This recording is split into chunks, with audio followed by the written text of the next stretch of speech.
Joining me now, former ambassador, now a member of the Senate Foreign Relations Committee, Republican Senator Bill Hagerty. Welcome back to Fox News Sunday.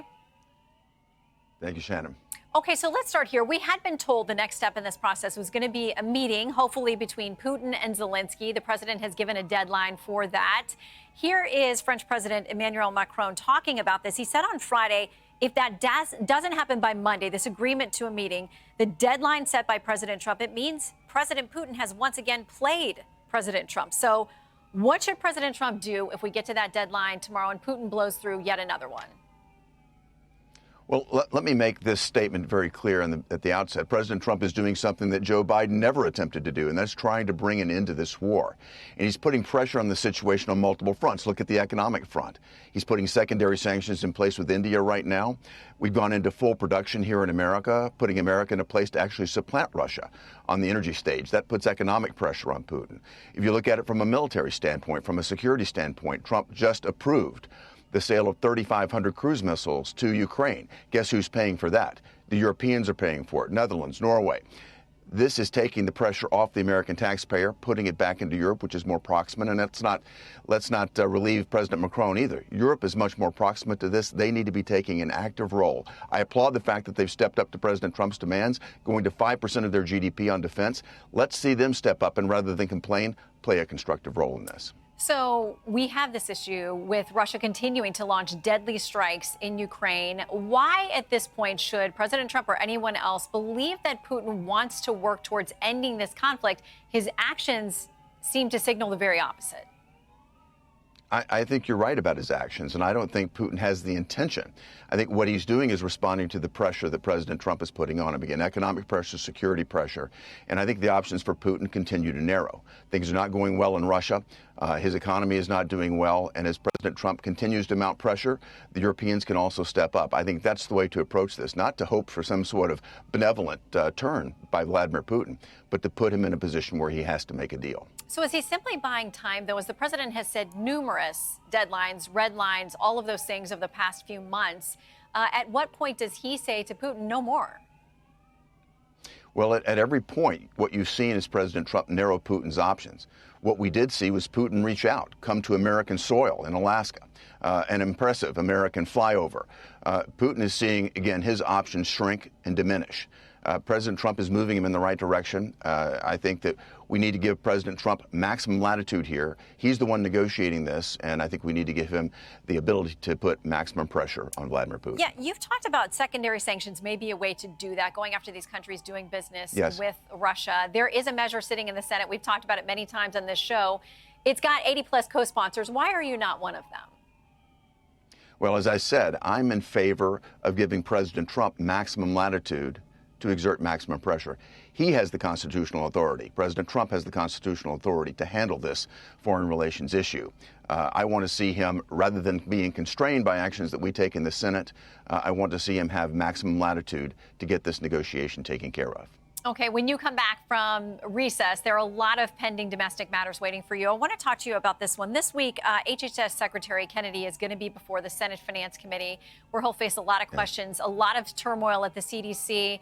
There are questions of whether the director has been removed, fired, whether only the president can do that, whether she's going to resign. Others have left in protest. From CDC, one of them saying this: their desire, meaning the administration, to please a political base will result in death and disability of vulnerable children and their adults. Now, you're not a member of the Senate Finance Committee, but what questions do you think the secretary needs to answer right now? Well, I think first and foremost, we need to keep in mind that the CDC director and the staff were not elected by the American people. President Trump was elected by the American people, and one of the main mandates was to clean up the deep state operations, and the CDC has been at the epicenter of a deep state failure. Look at their failures during the pandemic. Now, President Trump has the ability to hire and fire those that serve under his administration. If this new director isn't capable of delivering, I'm glad that he's realized that early on and is making the necessary changes. Those who resign in protest probably are resigning because scrutiny that's much deserved is now being applied to the CDC. All right, another issue that is bubbling up in the Senate is this issue of these pocket rescissions. So if the president decides that he wants Congress to do a rescission, that money is frozen for 45 days. The thought being right now, these latest rescissions he's proposed, that's going to run through the end of the fiscal year, kind of doing an end run around what Congress would have to do there. So hearing from Senate Appropriations Chair, your fellow Republican, Susan Collins, the senator says this, that the GAO has concluded that this type of rescission is unlawful. Any effort to rescind appropriated funds without congressional approval is a clear violation of the law. So where are you on these so-called pocket rescissions, which do this end run around Congress's ability to make the final say on these appropriated funds? I just voted in support of the last rescissions package that came through. I think the American public is sick and tired of continued wasting funds, taxpayer funds, on programs that don't serve America's needs. If you look at below the surface of this, $5 billion going to the UN programs that don't serve America's best interest. Global LGBTQ awareness, climate resistance, resilience in Honduras. If you look at it, I think the American public is sick and tired of funding projects that don't serve our interests. This is an America Last foreign policy that needs to come to an end. The fact that these have been discovered, I applaud the administration for doing it. Congress has the opportunity. We just voted on a rescissions package recently. Let's step it up. Let's vote on it. Let's get it done now. The fact is that the law does provide for a 45-day window. We may run up against that. Let's see what happens here when we get back to after recess. All right, and quickly, I want to ask you on something else that Jeff Paul was reporting on foreign policy, on this idea that Israel is now going into Gaza City. AP says that they're going to pause humanitarian aid in parts of northern Gaza while they go in. That means fewer drops, fewer aid trucks. What do you make of how to resolve that humanitarian crisis and the fact that Israel says, for now, some of that's going to stop?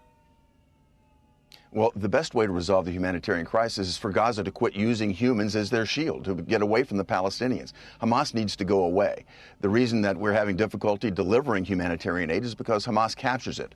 They charge, the last numbers I saw is they're charging $200 for an 8-pound package of sugar.